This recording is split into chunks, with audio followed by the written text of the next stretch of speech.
Saya mencintai Indonesia secara tanpa syarat. Di sini saya dilahirkan, di sini saya dibesarkan, dan di sini saya akan berjuang. Kecintaan pada Indonesia membuat saya tidak akan bisa meninggalkan tanah ini. Saya akan tetap berada di Indonesia. Jarang bertemu dalam satu panggung, ini bahkan sempat berseberangan ketika berkontestasi di Pilgub Jakarta. Kemarin justru terlihat akrab di Balai Kota. Bahkan keduanya kompak menyebut akan memberikan kejutan di tahun 2025. Kejutan apa yang akan dibuat keduanya? Kita akan bahas bersama dengan pendukung Anies Baswedan yang juga produser Jakarta Melayu Festival, Geis Khalifa, serta Agung Baskoro, Direktur Eksekutif Trias Politika Strategis. Selamat petang, Bang Geis, Mas Agung. Selamat sore. Ini kejutan, Mas Agung, selamat kejutannya nih yang dinanti nih ya, tahun baru jangan-jangan ada gebrakan baru. Saya mulai dulu dari Bang Geis deh. Bang Geis, apa nih yang dimaksud dengan kejutan oleh Anies dan Ahok? Kalau secara validnya sih tidak tahu ya. Kalau secara validitasnya sih tidak tahu. Tapi saya menginterpretasikannya, kan kalau soal Anies, soal ketemu siapa aja kan selalu hangat ya. Lalu terus yang mengatakan ada kejutan bulan depan tuh Ahok gitu kan pada saat tanya wartawan. Lah kalau bulan depan itu setahu saya mungkin bukan bulan depan, bulan ini sudah, karena ini udah. Tapi kan ucapnya Desember, sekarang sudah Januari, bulan depan ya. Lah Pak Anies itu rencananya kan mau launching ormas. Oke. Di bulan-bulan ini. Mungkin ya, ini mungkin dugaan saya. Mungkin kalimatnya Pak Ahok, Nis gue masuk ormas lo dong supaya gue bisa ikut bantu-bantu. Mungkin kira-kira kayak gitu interpretasi saya. Oke. Mas Agung sudah mulai tersenyum-senyum nih. Jangan-jangan bisikannya sama. Informasi yang beredar gimana Mas Agung? Jangan-jangan betul tadi timelinenya cocok. Mau bikin ormas, ketemu Ahok dulu.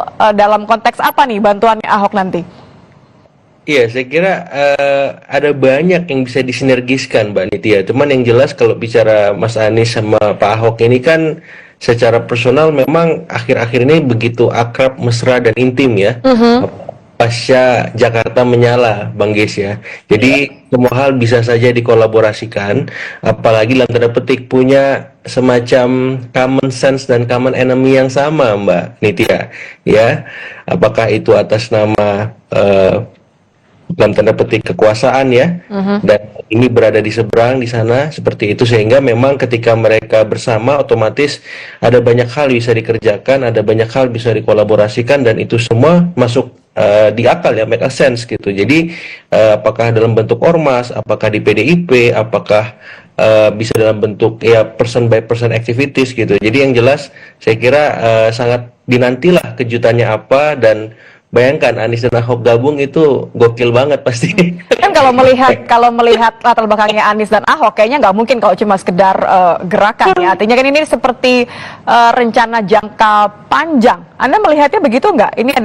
Ini adalah langkah pertamanya Anies disupport sama Ahok karena PDIP juga sudah punya posisi sekarang di Jakarta. Buka front dengan pusat.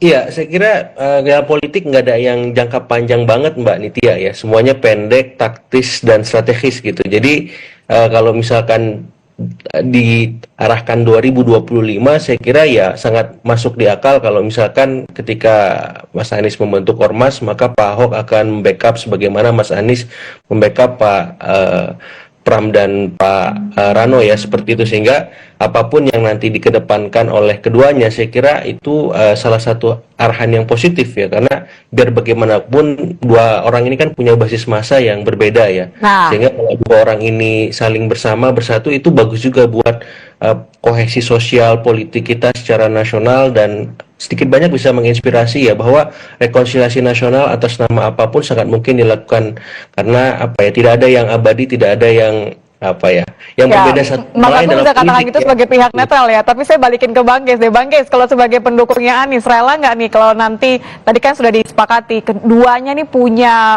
perbedaan basis pendukung massa ya sebenarnya. Akan seperti apa kalau melihat nanti benar-benar Anies dan Ahok akan satu, katakan saja ideologinya bisa dimiripkan begitu ya? Saya kira tidak. Anies dengan Ahok itu secara ideologi tidak punya persoalan, tidak punya perbedaan ya. apa yang dikatakan bahwa ideologinya berbeda dan dimiripkan? Karena selama ini kalau dikatakan ideologi, Anies itu berpacu kepada keadilan sosial, dan selama ini dalam programnya dan kebijakannya berpacu pada isu gitu loh, pada keadilan sosial. Dan saya kira kalau dalam konteks keadilan sosial semuanya sama, pijakannya sama di situ. Bahwa basis dukungannya berbeda mungkin, tapi kalau secara ideologis tidak pernah punya ada perbedaan. Lalu kalau dalam konteks kebinakaan, Anies jauh selama 5 tahun membuktikan bahwa sebagai pemimpin dia memperhatikan semua. Bahkan yang tidak pernah ada di Jakarta, Christmas Carol sebagai contoh, itu diberlakukan di masa Pak Anies.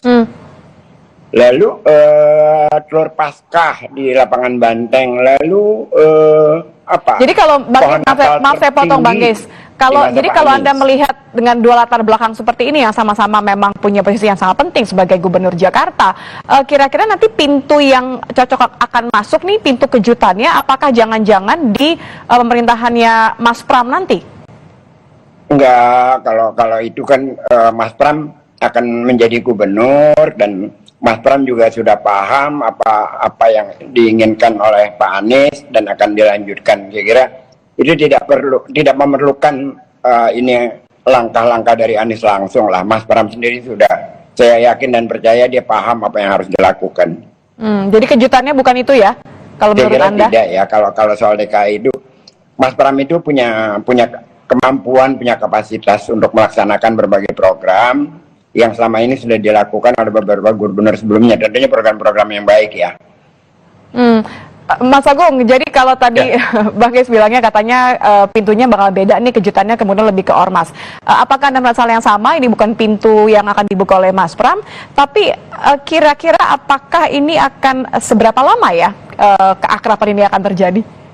Iya, Magnitude politiknya ketika Pak Anies dan Pak Ahok ini bareng di 2017 sudah terbukti menggemparkan Indonesia, Mbak Nitya, Bang Geis ya.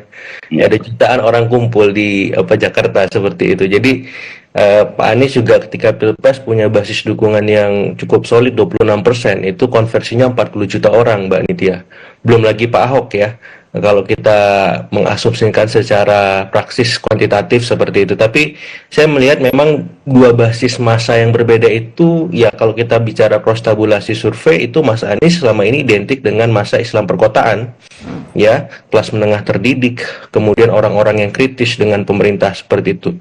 Begitupun dengan Pak Ahok, basis massanya masih massa nasionalis ya, orang-orang yang juga kritis dengan pemerintahan, kemudian juga kita tahu bahwa afiliasi partainya jelas ya, PDIP.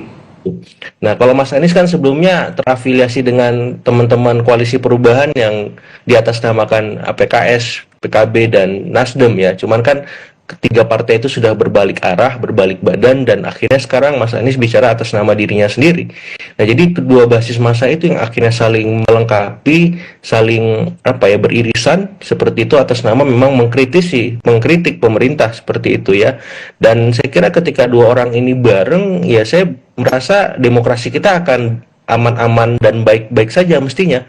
Kalau melihat Mas Agung, maaf saya potong. Kalau melihat tadi karakternya Mas Anies yang memang berkesan untuk mengkritisi pemerintah, kalau nanti dua-duanya kompak, apakah ini ada justru malah tendensi membuat renggang antara yang didukung oleh Anies sekarang, gitu ya, melihat keakraban dengan Ahok dengan pemerintah pusat?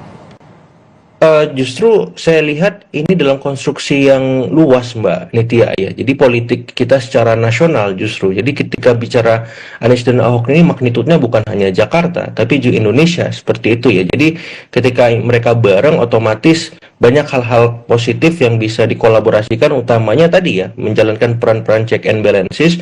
Kita tidak lagi merujuk atas nama partai, tapi bisa juga tadi ormas misalkan, pribadi-pribadi atas nama keduanya ya, Anies dan Ahok seperti itu, karena basis massa mereka punya dalam terpetik loyalis yang tulen ya Bang Geis ya, anak Aba dan Ahokers ini kan luar biasa ini. Bayangkan kalau duanya berkolaborasi, kalau bahasa anak milenial ujung 90-an itu fusion ya, jadi bahasa Dragon Ball Mbak Nitya ya, itu join, gabung, Bayangkan fusion politik itu energinya sangat besar. Super saya berapa itu ya?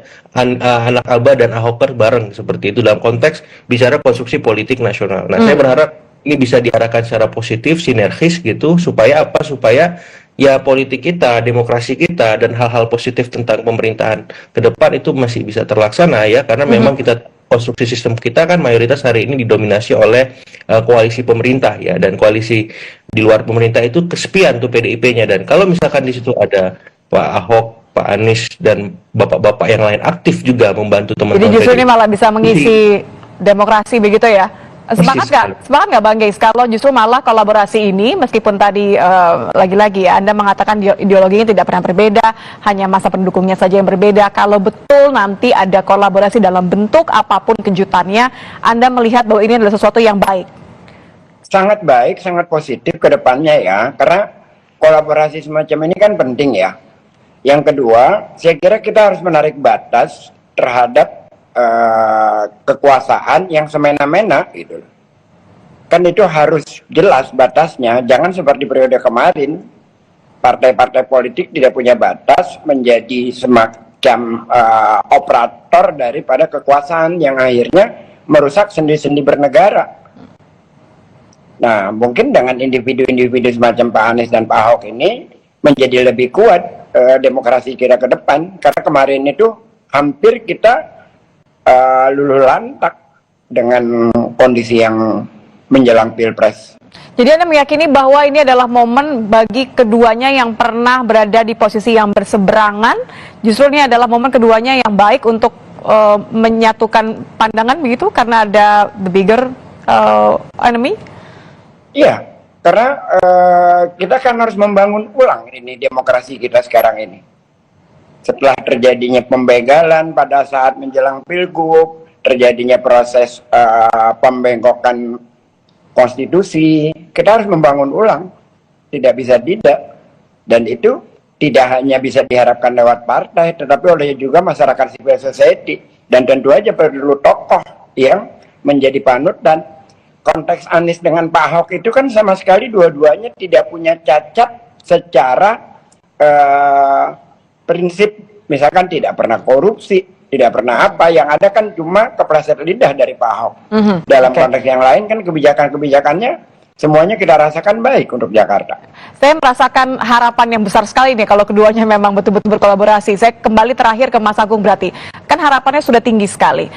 Anda melihat bahwa ini betul adalah niat, rencana untuk kolaborasi yang akan segera dieksekusi, atau lagi-lagi cuma gimmick? Iya, kalau eksekusinya sudah nampak nyata ketika Pilkada Jakarta kemarin, Mbak Nitya ya. Pak Pram dan Pak Rano menang seperti itu, dan itu luar biasa gitu, mempengaruhi konstelasi politik kita baik secara regional maupun nasional. Nah, kalau misalkan mereka ingin melakukan sesuatu yang lebih, saya kira dalam jangka pendek itu sangat mungkin ya, dalam arahan ormas seperti itu. Dan kalau misalkan arahannya partai kan sudah ada PDIP gitu, dan dalam beberapa waktu terakhir juga keduanya juga turut serta ya merespon banyak isu-isu yang sifatnya strategis ya, apakah soal PPN, apakah soal pilkada tak langsung, apakah soal-soal yang sifatnya lebih sensitif ya terkait dalam tanda petik semi pengampunan koruptor seperti itu. Jadi saya melihat arahan-arahan strategis taktis jangka pendek itu sebenarnya sudah dilakukan, tapi kalau dimuarakan dalam sebuah institusi apakah ormas, itu akan lebih jauh lebih maksimal, akan lebih ya strategis dampaknya seperti itu, dan itu yang sedang dilakukan, direncanakan oleh keduanya. Dan saya kira bentuknya semacam apa dan seperti apa, saya kira tinggal menunggu waktu ya, taktisnya bagaimana seperti itu Mbak Nitya. Bulan ini nampaknya. Baik, terima kasih, kita tunggu sama-sama kejutannya akan seperti apa. Baik.